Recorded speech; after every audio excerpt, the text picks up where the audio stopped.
Hello everyone. Once again welcome to Net Biology. Today we will discuss about some important questions for MSc entrance examination in the topic animal physiology and ये सारे questions related हैं JNU entrance examination से MSc life science के लिए. तो चलिए start करते हैं first question से. First question is many bacteria that enter the circulatory system are engulfed and destroyed by. इनमें से कौन सा ऑप्शन करेक्ट है जो इनगल्फ करके डिस्ट्रॉय करता है अगर कोई फॉरेन पार्टिकल या बैक्टीरिया बॉडी में एंटर कर गया है? तो ऑप्शंस हैं phagocytic white blood sales, pinocytic red blood cells, plasma and platelets. और ये क्वेश्चन आ चुका है 2015 में. तो अगर हम बात करें फैगोसाइटोसिस प्रोसेस की और फैगोसाइटिक वाइट ब्लड सेल्स की, तो ये कुछ वाइट ब्लड सेल्स होती हैं. पहले तो वाइट ब्लड सेल्स जो है वो ब्लड का एक सेलुलर कंपोनेंट है, WBC इन्हें कहा जाता है, ल्यूकोसाइट्स भी कहते हैं. और यहाँ पे आपको दो टाइप की सेल्स मिलेगी, granulocytes and A granulocytes. A granulocytes में भी मोनोसाइट्स नाम की एक सेल्स होती हैं जो आगे चल के आगे डेवलप होके मैक्रोफेजेस में कन्वर्ट होती हैं. और ये जो मैक्रोफेजेस होती हैं इन्हें ही फैगोसाइट्स या फैगोसाइटिक वाइट ब्लड सेल्स कहते हैं, जिनका मेन फंक्शन क्या है? They engulf bacteria, foreign particles and dying cells. और कोई ऐसी सेल्स है जिसकी जो फंक्शनिंग है वो अच्छे से नहीं चल रही है, कैंसरस सेल्स डेवलप हो रही हैं, तो उनको भी ये इनगल्फ करके डिस्ट्रॉय करने का काम करती है. किस लिए? ताकि ये प्रोटेक्ट कर सके बॉडी को. और इस प्रोसेस को कहते हैं फैगोसाइटोसिस. तो इसमें ऑप्शन कौन सा करेक्ट होगा जो बैक्टीरिया को इनगल्फ करके डिस्ट्रॉय करेगा? ऑफ कोर्स फर्स्ट वाला ऑप्शन यहाँ पे करेक्ट होगा, phagocytic white blood sales. Pinocytic red blood cells और जो पिनोसाइटोसिस की प्रोसेस होती है इसका मतलब है सेल ड्रिंकिंग. कोई लिक्विड मटेरियल है उसको जब सेल इनगल्फ करती है, सॉलिड नहीं, सॉलिड को फैगोसाइटोसिस कहते हैं. पिनोसाइटोसिस जिस टाइम पे वो जो सेल है वो ड्रिंक करे या कोई लिक्विड मटेरियल है उसको इनगल्फ करे. तो यहाँ पे फैगोसाइटोसिस की प्रोसेस पूछी गई है बैक्टीरिया को इनगल्फ करने के बारे में. प्लाज्मा जो है ये लिक्विड कंपोनेंट है और प्लाज्मा में इम्यूनोग्लोबुलिन्स मिलती है जो इम्यूनिटी प्रोवाइड करती हैं. लेकिन यहाँ पे कोई भी इनगल्फिंग का या फैगोसाइटोसिस की प्रोसेस नहीं प्ले होती है प्लाज्मा के थ्रू. और प्लेटलेट्स जो है वो मेन इंपॉर्टेंट कंपोनेंट है ब्लड का. ये हेल्प करते हैं आपके हीमोस्टेसिस या ब्लड कोआगुलेशन की प्रोसेस में, ब्लड क्लॉटिंग भी जिसे कहते हैं. तो कौन सा ऑप्शन करेक्ट होगा? फर्स्ट वाला. नेक्स्ट क्वेश्चन है diabetes insipidus in human occur due to. और क्वेश्चन आ चुका है 2015 में ही. ऑप्शंस हैं loss of pancreatic beta cell mass, defective signals reception in the insulin signaling pathways, deficiency of anti diuretic hormone और loss of pancreatic alpha cell mass. तो यहाँ पे जो पेनक्रियाटिक अल्फा और बीटा सेल्स हैं इनका मेन रोल होता है ग्लूकोज कंसंट्रेशन को, बॉडी में जो ब्लड ग्लूकोज लेवल है इसको मेंटेन रखने के लिए. जो बीटा सेल्स होती हैं पेनक्रियाज की, बीटा सेल्स रिलीज करती हैं इंसुलिन हार्मोन जो रिस्पॉन्सिबल होता है ग्लाइकोजेनेसिस प्रोसेस के लिए. ग्लूकोज जो हमारी बॉडी में ग्लूकोज है उसको कन्वर्ट कर देता है ग्लाइकोजन में ताकि वो स्टोर किया जा सके. और ब्लड ग्लूकोज लेवल इससे क्या हो जाएगा? कम हो जाएगा. अगर इंक्रीज हो चुका है तो डिक्रीज हो जाएगा. और दूसरा है loss of pancreatic alpha cell mass. Alpha cells जो होती हैं वो रिलीज करती हैं ग्लूकागोन हार्मोन जो किसके लिए रिस्पॉन्सिबल होता है? ग्लाइकोजेनोलाइसिस के लिए. मतलब ग्लाइकोजन स्टोर जो है उसको वापस से कन्वर्ट करेगा ग्लूकोज में और इससे ब्लड ग्लूकोज लेवल इंक्रीज हो जाता है अगर कम हो गया है तो इन दोनों का काम ये है.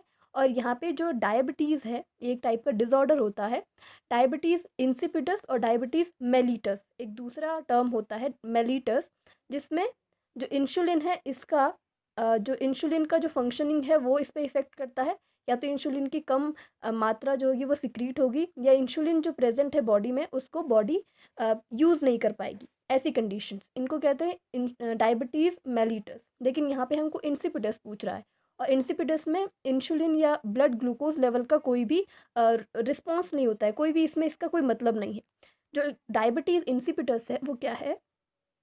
Diabetes insipidus occurs when the body can't regulate fluid concentration और मेनली क्या? वाटर.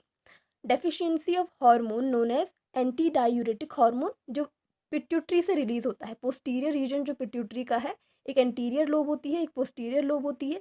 पोस्टीरियर लोब से रिलीज होने वाला हार्मोन है एंटी डायूरेटिक हार्मोन. ADH, और इसे वैसोप्रेसिन भी कहते हैं। अगर इसकी डेफिशिएंसी बॉडी में हो गई तो वाटर रीअब्जॉर्प्शन नहीं हो पाएगा, फ्लूइड कंसंट्रेशन जो है वो बॉडी रेगुलेट नहीं कर पाएगी, मेनली किडनीज इसे रेगुलेट नहीं कर पाएंगी। और इस कंडीशन में एक डिजीज़ होती है जिसे कहते हैं डायबिटीज़ इंसिपिडस। यहाँ पे फ्लूइड जो रेगुलेशन है बॉडी का, ज़्यादा से ज़्यादा अमाउंट में जो वाटर होगा वो रिलीज हो जाएगा, एक्सक्रीट आउट हो जाएगा और बॉडी में डिहाइड्रेशन वाली कंडीशन हो जाएगी।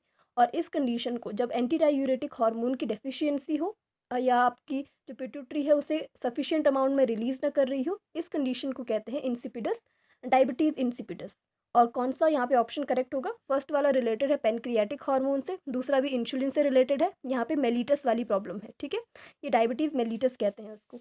Deficiency of anti diuretic hormone, ये वाला ऑप्शन करेक्ट है, और ये वाला भी पेनक्रियाज ग्लैंड से रिलेटेड है। तो कौन सा ऑप्शन करेक्ट होगा?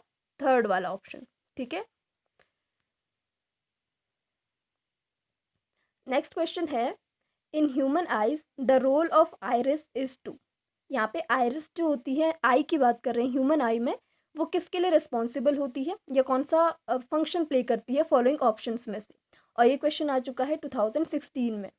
ऑप्शंस हैं protect eye lens, regulate the intensity of light that reaches the retina, help to adjust the lenses curvature, to focus on object, protect cornea from the mechanical damage. इनमें से कौन सा option correct है?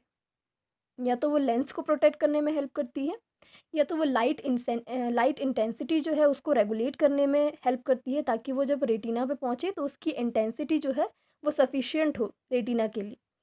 Help to adjust the lens curvature, to focus on object, या तो lens को जो lens की जो फोकस दूरी है या फोकस जो लेंथ है उसको उसको क्या करने के लिए, उसको रेगुलेट करने में ये हेल्प करती है ताकि जो भी ऑब्जेक्ट है वो आसानी से दिख सके, अच्छे ढंग से दिख सके। ये प्रोटेक्ट करती है कॉर्निया को फ्रॉम मैकेनिकल डैमेज से। तो आइरिस के बारे में बात करते हैं। The amount of light allowed to enter in each eye is controlled by iris. Iris का मेन फंक्शन क्या है? लाइट इंटेंसिटी को रेगुलेट करना। बाकी जो अदर फंक्शन थे, एक तो है स्क्लेरा, एक टाइप का ये भी कंपोनेंट है आई का, और ये क्या है? एक प्रोटेक्टिव लेयर है जो क्या करती है? प्रोटेक्ट करती है आई लेंस को। तो आई लेंस को प्रोटेक्ट करने का काम है स्क्लेरा का, ना कि आइरिस का। दूसरा है सीलियरी मसल्स जो है, ये क्या करती है? कर्वेचर की हमने बात की थी लेंस का, जिससे फोकस दूरी क्या होती है, जो फोकस लेंथ है वो चेंज होती रहती है, जिससे जो लेंस है वो अपने फोकस को मेंटेन रखता है। और इसके लिए सीलियरी मसल्स जो है ये हेल्प करती है फोकल लेंथ को रेगुलेट करने के लिए। ये काम भी आइरिस का नहीं है। और डेसिमेंट्स मेम्ब्रेन जो है वो प्रोटेक्ट करती है कॉर्निया को फ्रॉम मैकेनिकल डैमेज, ठीक है। तो इस तरीके से जो फर्स्ट फंक्शन है वो किसका है? स्क्लेरा का। दूसरा इंटेंसिटी ऑफ लाइट, इसको रेगुलेट करने का फंक्शन है आइरिस का। कर्वेचर ऑफ लेंसेस या जो फोकल लेंथ है उसको मेंटेन और रेगुलेट करने का काम किसका है? सीलियरी मसल्स का। और कॉर्निया को प्रोटेक्ट करने का काम है डेसिमेंट्स मेम्ब्रेन का। तो इस तरीके से आइरिस का अगर हमको फंक्शन पूछा गया है तो कौन सा ऑप्शन करेक्ट होगा? सेकंड वाला ऑप्शन करेक्ट होगा, regulate the intensity of light that reaches the retina. बाकी अगर अदर चीज़ों के फंक्शन पूछे गए हैं तो वहाँ पे से वो करेक्ट होगा। तो यहाँ पे सेकंड वाला ऑप्शन एकदम करेक्ट है, ठीक है। नेक्स्ट क्वेश्चन है, there is a thick layer of insulating fat in whales and seals which protect them from colder water. This layer is called, and ये क्वेश्चन आ चुका है 2016 में। ऑप्शंस हैं brown fat, cuticle, blubber and flipper. इनमें से कौन सी ऐसी आउटर लेयर है और आउटर थिक लेयर है जो इंसुलेटिंग फैट की तरह काम करती है? इंसुलेटिंग फैट है और हेल्प करती है प्रोटेक्ट करने के लिए बॉडी को फ्रॉम कोल्डर वाटर और कोल्डर इन्वायरमेंट। तो अगर इसके बारे में हम बात करें तो यहाँ पे एक लेयर आती है वेल, सील्स और कुछ इस टाइप के एनिमल्स में, उसको कहते हैं ब्लबर। और ये कवर करती है entire body of animals such as seals, whales and walruses. It stores energy and insulate heat and increase the buoyancy. ये हेल्प करती है बॉयंसी को क्रिएट करने के लिए, इंसुलेट करती है हीट को और स्टोर करती है एनर्जी को, ताकि जो कोल्डर वाटर है इससे प्रोटेक्ट किया जा सके बॉडी को इन एनिमल्स की। तो यहाँ पे कौन सा ऑप्शन करेक्ट होगा? ब्लबर वाला ऑप्शन यहाँ पे एकदम करेक्ट होगा। ब्लबर जो है वो। नेक्स्ट क्वेश्चन है और ये लास्ट क्वेश्चन है इस वीडियो का। Digestion of protein is accomplished in, और ये क्वेश्चन आ चुका है 2016 में। प्रोटीन का डाइजेशन कहाँ पे कंप्लीट होता है? स्टमक में, रेक्टम में, इलियम में या डिओडिनम में? तो अगर हम बात करें स्टमक की, सबसे पहले जो प्रोटीन डाइजेशन है वो दो जगहों पे पूरा होता है, स्टमक में और डिओडिनम में।